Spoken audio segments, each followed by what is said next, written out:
Hello everyone, आज के इस वीडियो में हम पढ़ने वाले हैं क्लास 12 फिजिक्स का बहुत ही इम्पॉर्टेंट टॉपिक जो है किरचॉफ का नियम। आइए, आप भी जानते होंगे कि किरचॉफ का नियम वेरी इंपॉर्टेंट है आपके बोर्ड एग्जाम के लिए। तो मैं आपको बता दूं कि किरचॉफ का दो नियम होता है। मैं आपको इसी वीडियो में याद भी कराऊंगा ये दोनों नियम। यदि आप इस वीडियो में बने रहें तो आपको रटने की ज़रूरत नहीं पड़ेगी, आपको इसी वीडियो में याद भी हो जाएगा। थोड़ा सा पेशेंस रखिएगा क्योंकि नियम थोड़ा सा बड़ा है तो टाइम भी लगेगा। तो चलिए हम स्टार्ट करते हैं। तो देखिए, ये किरचॉफ का जो नियम है इसको सबसे पहले तो आपको इम्पोर्टेंट के श्रेणी में रखना होगा। अब देखिए, जो किरचॉफ एक वैज्ञानिक है, इन्होंने विद्युत परिपथों के जाल के संबंध में दो नियम दिए हैं। मतलब किरचॉफ एक नामक वैज्ञानिक है जिन्होंने क्या दिया, विद्युत परिपथों के जाल के संबंध में, विद्युत परिपथों के जाल के संबंध में दो नियम दिए हैं, दो नियम दिए। समझ में आ गया। सबसे पहला, किरचॉफ नामक वैज्ञानिक ने विद्युत परिपथों के जाल के संबंध में दो नियम दिए हैं और एक आता है पहला नियम जिसे हम प्रथम नियम कहते हैं। तो इसका पहला आता है जिसे हम प्रथम नियम कहते हैं, या प्रथम नियम को दो और नामों से जाना जाता है, या इसे हम संधि के नियम के नाम से भी जानते हैं। संधि का नियम, या इसे हम धारा नियम के नाम से, या धारा का नियम। समझ रहे हैं। तो इसको हम तीन नामों से जानते हैं, या तो आपसे प्रथम नियम मतलब किरचॉफ का प्रथम नियम कह दें, या आप कह सकते हैं संधि का नियम लिखिए, या कह सकते हैं धारा का नियम लिखिए। तो इस बात को आपको याद रखना है। मैं आपको पहले ही ये सब बता दे रहा हूँ क्योंकि एग्जाम में इस तरीके से भी कहा जाता है कि संधि के नियम को लिखिए। अब संधि का नियम आपको ने पढ़ा ही नहीं होगा, आपको पता नहीं होगा, ठीक है। तो आपको पता होना चाहिए कि किरचॉफ का जो प्रथम नियम होता है वही संधि का नियम होता है। अब देखिए, जो किरचॉफ नामक वैज्ञानिक है, अपने प्रथम नियम में इन्होंने क्या बताया, इन्होंने सिंपल में यही बताया कि कोई भी संधि है, संधि मतलब समझ रहे हैं, संधि मतलब होता है जंक्शन। जंक्शन जैसे कि आप रेलवे जंक्शन सुने होंगे, ठीक है, कि कोई भी बड़ा सा स्टेशन होता है वहाँ पे जंक्शन हम कहते हैं कि ये जंक्शन है। जंक्शन का मतलब जहाँ एक से मतलब बहुत सारी ट्रेनें आपस में जुड़ती हैं, ठीक है, जहाँ पर जो क्या होता है, ट्रेन का जो इंजन होता है वो चेंज होता रहता है, ठीक है। बहुत सारी ट्रेनें वहाँ पे आकर मिलती हैं, फिर से वहाँ से निकलती हैं, तो उसे हम जंक्शन कहते हैं। उसी प्रकार ये जंक्शन मतलब संधि, ठीक है, तो वही है संधि। तो संधि ये है, ठीक है। तो ये जो संधि है ना, तो इस संधि से बहुत सारे विद्युत धाराएं, ध्यान से समझेंगे, इस संधि से बहुत सारी विद्युत धाराएं जाएंगी भी और आएंगी भी। तो ये मान लेते हैं, ये जो विद्युत धाराएं हैं यहाँ से जा रही है तो इसे हम I1 मान लेंगे। ये मान लेते हैं इसमें प्रवेश कर रहा है तो इसे I2 मान लेंगे। ये मान लेते हैं कि इससे निकल रहा है तो इसे हम I3 मान लेंगे। ये भी मान लेते हैं इससे निकल रहा है तो इसको I4 मान लेंगे। ये मान लेते हैं प्रवेश कर रहा है तो I5, इसको मान लेते हैं ये भी प्रवेश कर रहा है तो I6। तो ये देखिए, इसमें हमें क्या पता चला कि ये जो संधि है, ये एक संधि है, जंक्शन है, तो इससे बहुत सारी विद्युत धाराएं दिख रहे हैं कि निकल रही है, मतलब जा भी रही हैं, और बहुत सारे विद्युत धाराएं इसमें संधि की ओर आ भी रही हैं। तो इन्होंने सिंपल में कहा ना, जो किरचॉफ नामक वैज्ञानिक है, इन्होंने कहा कि किसी संधि की ओर आने वाली और जाने वाली विद्युत धाराओं का बीजगणितीय योग शून्य होता है। ये सभी विद्युत धाराएं ही तो हैं और ये है संधि। तो इन्होंने यही कहा कि किसी संधि की ओर आने वाली और जाने वाली विद्युत धाराओं का बीजगणितीय योग, विद्युत धाराओं का बीजगणितीय योग क्या होता है, शून्य होता है। यही है प्रथम नियम। बताइए आपको याद हो गया कि नहीं हो गया। तो आशा करते हैं आपको याद हो गया होगा। इसको और भी हम बहुत तरीके से प्रथम नियम को हम बोल सकते हैं, बट जो सिंपल है, जो आपको समझ में आ जाए, वही हमने बताया है। एक बार और सुन लीजिए, और जो भी विद्यार्थी लिखना चाहें तो प्रयास कीजिए कि सुनकर ही आप नोट्स बना लें, ठीक है। आप कहेंगे संधि का प्रथम नियम को आप क्या कहें, मतलब किरचॉफ के प्रथम नियम को आप कहेंगे किरचॉफ के प्रथम नियमों के अनुसार किसी संधि की ओर आने वाली और जाने वाली विद्युत धाराओं का बीजगणितीय योग शून्य होता है। इतनी बात आपको लिख सकते हैं। चलिए मैं लिखवा भी दे रहा हूँ। अदरवाइज मैं आपको बता दूँ, देखिए आपके लिए पूरा फिजिक्स का, जो बहुत से ऐसे स्टूडेंट हैं जो नोट्स के लिए सोच रहे हैं, तो मैं आपको बता दूँ कि पूरे फिजिक्स का नोट्स आपको ओनली 99 रुपये में दिया जा रहा है। जो 199 रुपये का आपको पूरा नोट्स दिया जाता है वो आपको ओनली 99 रुपये में दिया जा रहा है। और एक ऑफर भी है, यदि आप 30 अगस्त से पहले आप नोट्स को लेते हैं तो ये जो 99 है ना वो 69 रुपये में मिलेगा। आपको कितने में मिलेगा? 69 रुपये में मिलेगा। 2024 में मैं चाहता हूँ कि जो कमज़ोर से गरीब स्टूडेंट है वो चाहे तो नोट्स को ले सकते हैं। यदि आप 30 अगस्त के बाद लेते हैं तो 99 में मिलेगा जो 200 का नोट्स है, और यदि आप 30 अगस्त से पहले लेते हैं तो 69 में पड़ेगा। तो ये आप पर है कि कब आप वीडियो को देख रहे हैं। आशा है कि आप 30 अगस्त से पहले ही जल्द से जल्द ये वीडियो देख लेंगे तो आपको नोट्स मिल जाएगा, ठीक है। अदरवाइज नोट्स के लिए नीचे दिए गए नंबर पे मैसेज करके हमारी टीम से नोट्स आप मांगेंगे वो आपको दे देंगे, ठीक है। प्रथम नियम को हम लिख लें, चलिए लिखते हैं और लिखते हुए समझते हैं। आप लिखेंगे प्रथम नियम के अनुसार, ठीक है। यहाँ पे थोड़ा सा ना दिखाई दे तो आप सुन लीजिएगा। प्रथम नियम के अनुसार किसी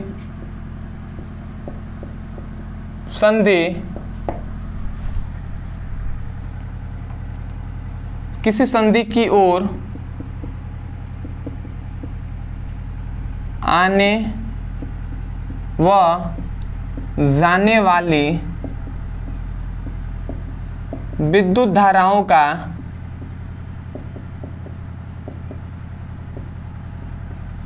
बीजगणितीय योग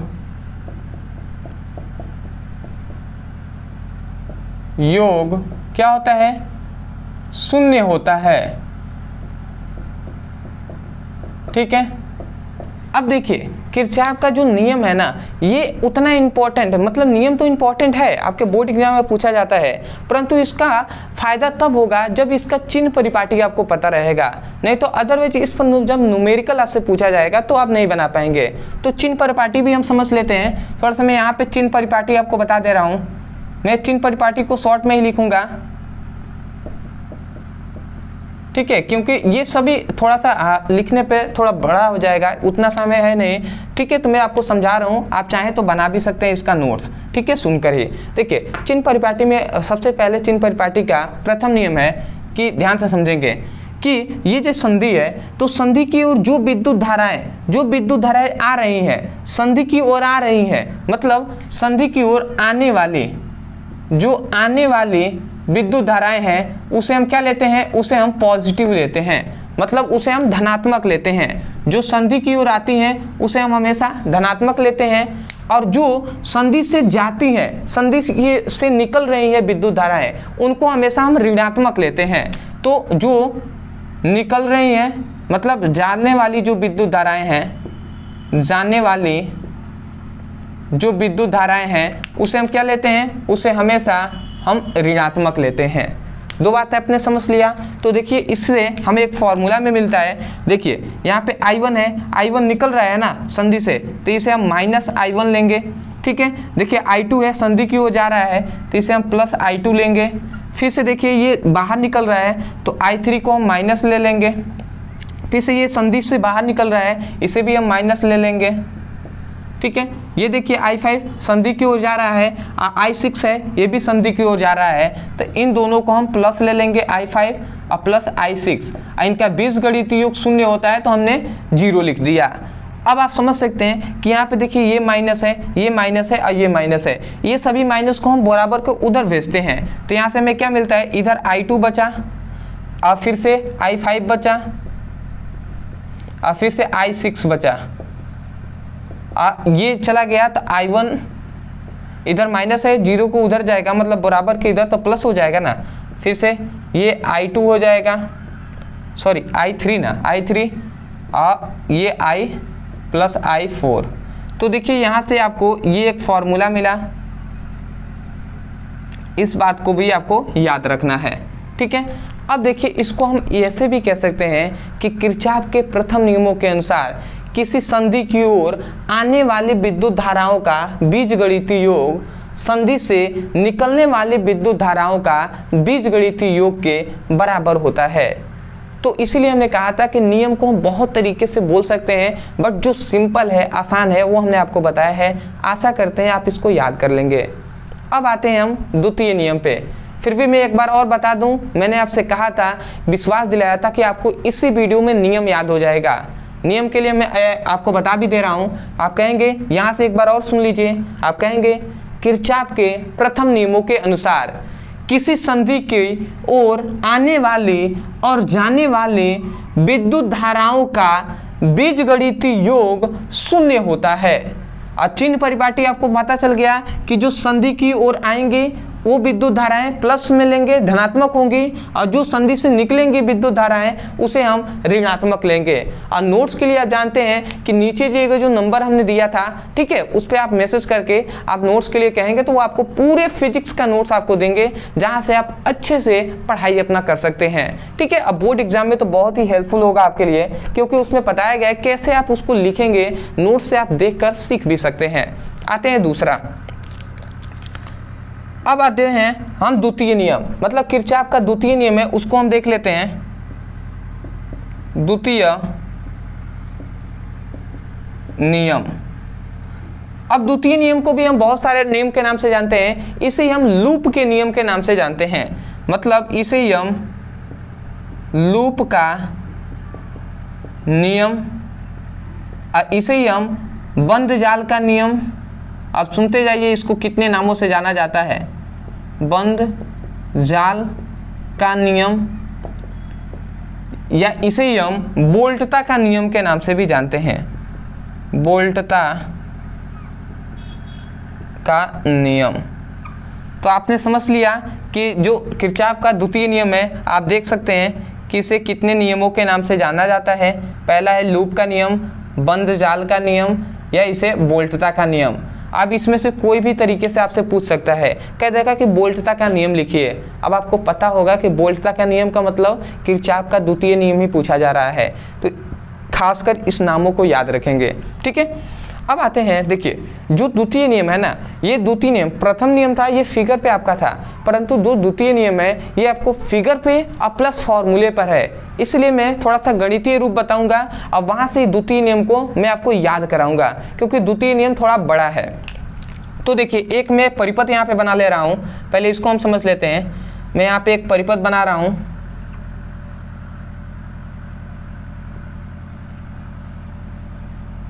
ये परिपथ ना समझें तो आपको समझ में ही नहीं आएगा, ठीक है, इसलिए मैं थोड़ा सा इसको बना ले रहा हूँ पहले ही।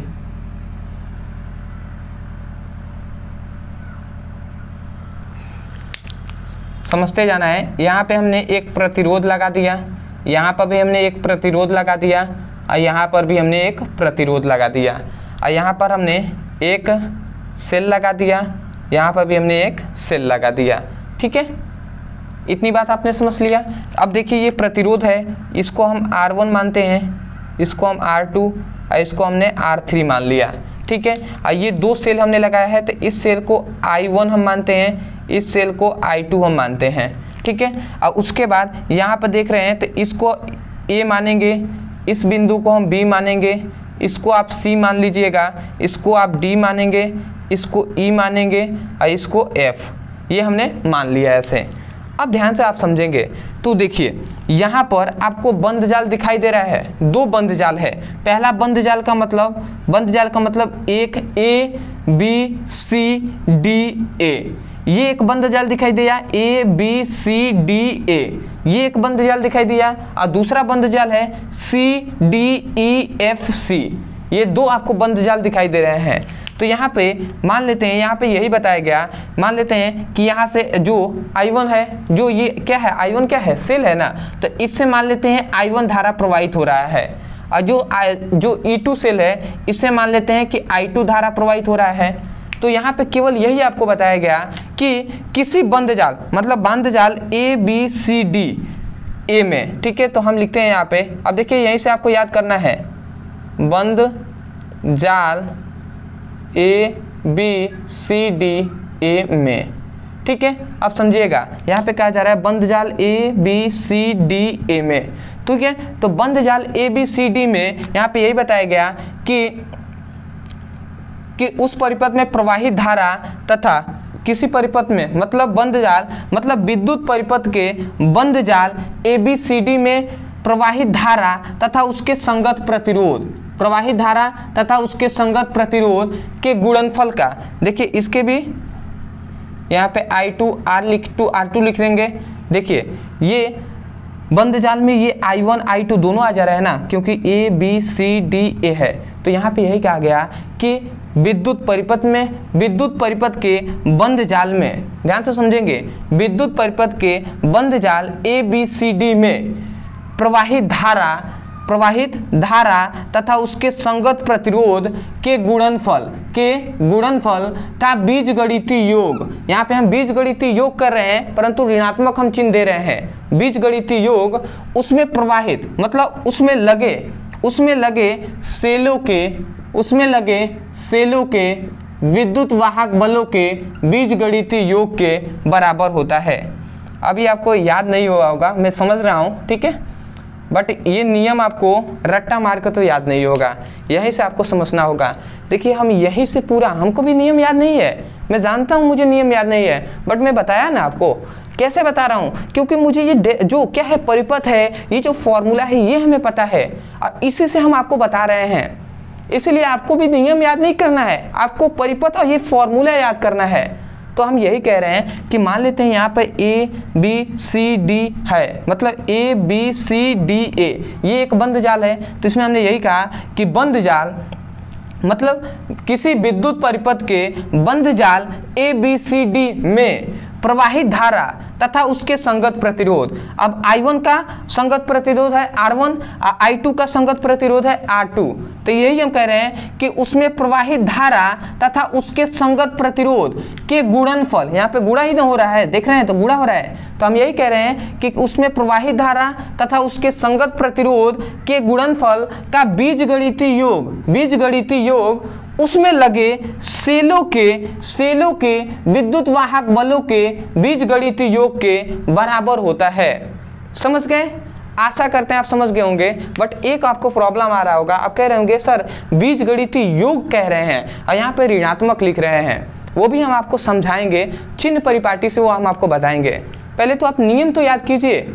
एक बार और मैं नियम को बोल रहा हूँ, जगह नहीं है कि मैं लिख पाऊँ नियम को, बट मैं आपको सीक्वेंस में आराम से बोल रहा हूँ नियम को, आप लिख लीजिए। अदरवाइज चलिए हम सुनाते हैं आपको। आप लिखेंगे किरचॉफ के द्वितीय नियमों के अनुसार किसी विद्युत परिपथ के बंद जाल ABCD में प्रवाहित धारा तथा उसके संगत प्रतिरोध, क्या हमने कहा, प्रवाहित धारा तथा उसके संगत प्रतिरोध के बीजगणितीय योग उसमें लगे सेलों के विद्युत वाहक बलों के बीजगणितीय योग के बराबर होता है। देखिए सेलों का विद्युत वाहक बल ही तो होता है ना, तो हमने यही कहा सेलों के विद्युत वाहक बलों के बीजगणितीय योग के बराबर होता है।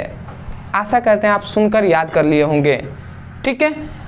दूसरी बात, यदि आप नहीं लिख पाए तो कोई ज़्यादा हमने बताया नहीं है, ओनली आपको यदि आप पहले ले लेते हैं तो 69 में आपको पड़ जाएगा। बताइए जो 200 का है वो आपको ओनली 69 में दिया जा रहा है, या 30 रुपये थोड़ा सा बढ़ ही जाएगा यदि मान लेते हैं थोड़ी दिनों के बाद आप वीडियो देख रहे हैं, फिर भी हमने इतना कम रखा हुआ है। कहीं भी आप जाकर नोट देखिए कितना मतलब 200 रुपये है, 200 रुपये से कम एक भी नहीं दिया जाएगा। बट मैं जानता हूँ कि बहुत से ऐसे गरीब भी स्टूडेंट हैं जिनके पास 100 रुपये भी बहुत ज़्यादा है, बट उतना भी ज़्यादा नहीं कि आपके एक ट्यूशन आप पढ़ते होंगे तो वहाँ पर मंथ में आपको कम से कम 200 या 500 400 300 ऐसे तो लगता ही होगा। 100 रुपये है भैया, बहुत ही कम है। तो आप चाहें तो नीचे दिए गए नंबर पर मैसेज करके भी आप नोट्स को ले सकते हैं, और वहाँ पर पूरा आपको यही नहीं पूरे फिजिक्स का नोट्स आपको मिलेगा, जिससे आप अच्छे से पढ़ाई भी कर सकते हैं। सभी वीडियो आपके लिए फ्री तो अवेलेबल करा रहे हैं, तो वहाँ से पढ़ाई कीजिए। आशा करते हैं आपको समझ में आ गया होगा। जब आप नियम को लिख लेंगे, नियम को लिखने के बाद ये फिगर बनाकर ये आप लिख लेंगे।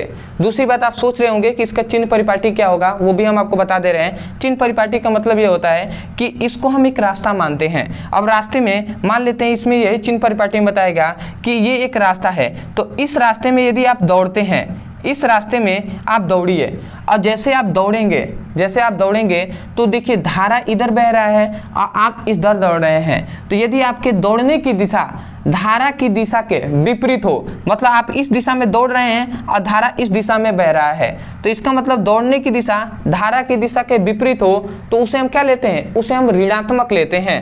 ठीक है, तो उसको हम ऋणात्मक लेते हैं। तो इसका मतलब जो I1 देखिए ये इधर बह रहा है, आप इधर दौड़ रहे हैं, तो इसका मतलब I1 को हम ऋणात्मक लेंगे। तो ध्यान से समझेंगे, I1 को हमने ऋणात्मक ले लिया, इसका संगत प्रतिरोध है R1, तो हमने R1 ले लिया। उसके बाद अब देखिए फिर से इधर से हम जाएंगे और यहाँ से फिर से इधर हम आएंगे, तो देखिए I2 इधर बह रहा है धारा, हम इधर ही दौड़ रहे हैं, तो इसका मतलब I2 को हम धनात्मक लेंगे।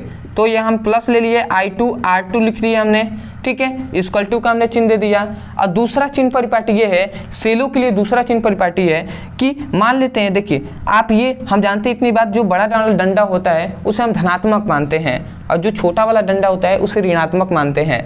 तो देखिए जब आप धनात्मक से ऋणात्मक की ओर जाते हैं, देखिए मतलब धन से ऋण की ओर जा रहे हैं, जो अंतिम में आप जाएंगे ना ऋण की ओर, तो उसे हम ऋणात्मक लेंगे। यहाँ पे देख रहे हैं कि धन से ऋण की मतलब ऋण से धन की ओर जा रहे हैं, तो इसको हम धनात्मक लेंगे। मतलब जिधर आप जा रहे हैं वही आपको लेना है। तो देख रहे हैं अगर हम इस दिशा में चल रहे हैं तो धनात्मक से ऋणात्मक की ओर जा रहे हैं, तो इसका मतलब I1 को ऋणात्मक लेंगे। तो I1 हमने ले लिया, फिर से इधर से हम जाएंगे, इधर आप आएंगे, तो देखिए हम यहाँ से ऋणात्मक से धनात्मक की ओर जा रहे हैं, तो इसका मतलब इसको I2 को हम I2 को धनात्मक लेंगे। अब बताइए ये जो आपको मिला ये वही तो है, वही तो हमने लिखा हुआ है। अभी भी आपको समझ में नहीं आया? देखिए इसको यदि हम इसमें माइनस को कॉमन करें, माइनस को हम कॉमन कर लेते हैं, तो यहाँ पे I1 R1 आ गया, यहाँ पे माइनस होगा तो ये प्लस हो जाए, प्लस है तो माइनस हो जाएगा। ठीक है, ये तो बेसिक है, ये आप जानते होंगे। इसमें हम माइनस को कॉमन करते हैं तो ये I1 हो जाएगा और ये प्लस है तो माइनस हो जाएगा। ठीक है, तो I2 हो गया। अब देखिए माइनस से माइनस कैंसिल हो गया, तो बताइए ये जो है यही तो है। देखिए I1 R1 I2 R2 वही है, I1 R1 minus I2 R2, फिर से I1 minus I2 sorry E1 minus E2, तो E1 माइनस E2 है। तो देख रहे हैं दोनों तो वही है, तो यही है आपका चिन्ह परिपाटी। इसी तरीके से हमने कहा था कि बीजगणितीय योग, बट यहाँ पे हमने माइनस लिखा हुआ था क्योंकि मुझे पता था कि इसको करने के बाद ये फॉर्मूला आएगा। अदरवाइज आपको कुछ नहीं करना है, द्वितीय नियम को आपको लिख देना है। एक बार और मैं बोल दे रहा हूँ, जो भी विद्यार्थी अभी तक बने हुए हैं मैं उनके लिए मैं चाहता हूँ, दिल से चाहता हूँ कि आपको याद हो जाए, इसलिए मैं एक बार और बोल दे रहा हूँ। आप लिखेंगे किरचॉफ के द्वितीय नियमों के अनुसार, आप लिखेंगे किरचॉफ के द्वितीय नियमों के अनुसार किसी विद्युत परिपथ के बंद जाल ABCD में प्रवाहित धारा तथा उसके संगत प्रतिरोध के गुणनफल का बीजगणितीय योग उसमें लगे सेलों के विद्युत वाहक बलों के बीजगणितीय योग के बराबर होता है। इतनी बात आप नियम में लिखकर इस फिगर को बनाकर उसके बाद ये आपको फॉर्मूला लिख देना है, बस आपका हो गया। तो आशा करते हैं दोस्तों कि आपको अच्छे तरीके से किरचॉफ का प्रथम और द्वितीय नियम याद हो गया होगा। अदरवाइज आपको याद हो गया होगा, अगर आपको समझ में आ गया है तो थोड़े सा प्यारे से कमेंट आपको कर दीजिएगा कि हाँ मैं वीडियो समझ में आ गया है। ठीक है, दूसरी बात कि यदि आप नोट्स लेना चाहते हैं तो नीचे दिए गए नंबर पर मैसेज करके आप नोट्स भी ले सकते हैं। और तीसरी बात, यदि आप सीरियस है क्लास 12 के पढ़ाई करने के लिए तो आप जाइए अभी चैनल के प्लेलिस्ट में और वहाँ से एक प्लेलिस्ट चेक कीजिए। प्लेलिस्ट में आपको फिजिक्स का, केमिस्ट्री का, इंग्लिश का, हिंदी का पूरा आपको सभी इंपॉर्टेंट क्वेश्चन मिल जाएगा, जिससे आप पढ़ाई करके बोर्ड एग्जाम में अच्छे नंबर से पास हो सकते हैं। तो चलिए दोस्तों आज के लिए इतना ही, मिलते हैं एक बेहतरीन टॉपिक के साथ, तब तक के लिए धन्यवाद। जय हिंद, जय भारत।